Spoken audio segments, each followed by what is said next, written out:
धार्मिक कहानी देवी सुलोचना की। सुलोचना नागों के राजा शेषनाग और देवी नागलक्ष्मी की पुत्री तथा लंका के राजा रावण के पुत्र इंद्रजित यानी मेघनाद की पत्नी थी।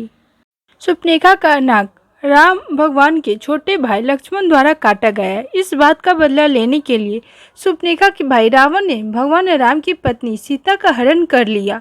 सीता माता को रावण के कैद से मुक्त कराने के लिए प्रभु राम लंका पहुंचे और वहां उन्होंने रावण से युद्ध किया। इसी दौरान लक्ष्मण के द्वारा मेघनाद का वध हो गया। मेघनाद वध के बाद मेघनाद का हाथ सुलोचना के समक्ष आकर गिरा। सुलोचना ने सोचा कि पता नहीं यह उसके पति की भुजा है या नहीं, कहीं कोई माया हो तो। अतः उसने कहा, अगर तुम मेरे पति की भुजा हो तो लिखकर युद्ध का सारा वृत्तांत बताओ। हाथ ने लिखा, प्रिय, हाँ, यह मेरा ही हाथ है। मेरी परम गति प्रभु राम के अनुज श्री लक्ष्मण के हाथों हो गई है। मेरा सिर प्रभु श्री राम के पास सुरक्षित है।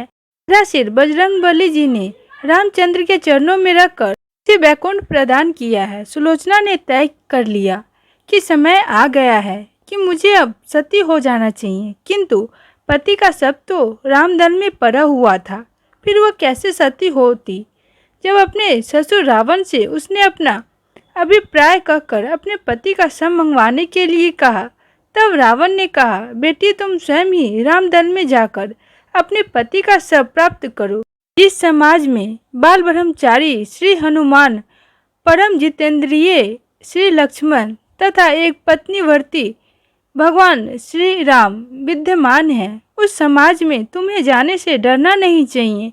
मुझे विश्वास है कि इन अस्तुत्य महापुरुषों द्वारा तुम निराश नहीं लौटोगी। रावण जब सुलोचना से ये बात कह रहा था, उस समय कुछ मंत्री भी उसके पास बैठे थे, सभी बातें सुन रहे थे। उन लोगों ने रावण से कहा, जिन राम की पत्नी को आपने बंदी बनाकर अशोक वाटिका में रखा है, उन राम के पास आपके पुत्र वधू का जाना कहाँ तक उचित है? यदि देवी वहां गई तो क्या सुरक्षित वापस लौट सकेगी? सुलोचना ने राम भगवान के पास गया और कहा, राघवेंद्र, आप तो हर बात से अवगत है। मैं अपने पति के साथ सती होना चाहती हूँ और आपसे उनका शिष्य देने का आग्रह कर रही हूँ। रामचंद्र जी ने मेघनाद का शिष्य उन्हें सौंप दिया। सुलोचना ने लक्ष्मण जी को कहा, भ्राता, आप यह मत समझना कि आपने मेरे पति का वध किया है। उनका वध करने का पराक्रम किसी में भी नहीं है। यह तो माता सीता के सतीत्व की शक्ति है। अंतर मात्र यह है कि मेरे स्वामी ने असत्य का साथ दिया। वानर गणों ने पूछा कि आपको यह किसने बताया कि मेघनाद का शिष्य हमारे पास है? सुलोचना ने कहा, मुझे स्वामी के हाथों ने बताया।